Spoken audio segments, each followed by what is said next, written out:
नमस्कार, मी दर्शना. तर कालच आमचा एक रील्स एकाने टाकलेला.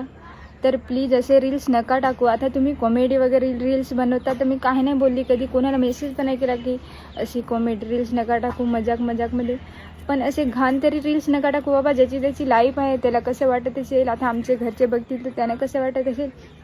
ठीक आहे, माझ्यासोबत अंकुश आहे, मला समजून घेतो. आता तो तरी घरी सांगून लागेल, मी तर घरी सांगते तरी आमचे बाबा आई वगैरे समजून घेतात. पण प्लीज असं नाव खराब होईल असं व्हिडिओ नका टाकू. ज्याची त्याची लाईफ आहे, जरा तरी विचार करा. आणि असे रील्स आज माझा बनला उद्या दुसऱ्यांच्या बनेल तर सर्वांनी असा व्हिडिओ बनवायला पाहिजे असं की असा रील्स नका टाकू. नाही तर हे मुले तर काय पण करतील बाबा, कसे पण रील्स बनवतील. आता आम्ही मुले आहे, ज्याची त्याची लाईफ आहे, असं थोडी ना. त्याही व्हिडिओ टाकेल त्यांच्या. आम्ही घरी गेलो होतो आज ना, जरा दोन कायदे शिकवलं त्यांना.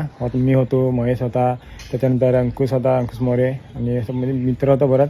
तर तो व्हिडिओ तुम्हाला दाखवत आहे पुढं. महेश दर्शनाचा आम्ही व्हिडिओ बनवून टाकला होता इंस्टाग्रामला. आम्हाला माफ करा. एडिट करून टाकला होता. आमची चुकी झाली. चुकी झाली. नाही, याच्या पुढे आम्ही असं करणार नाही. त्याच्या पुढे व्हिडिओ आम्ही बनवणार नाही. दुसरं कोणी बनवतो त्यांना दुसरं कोणी बनवू नका.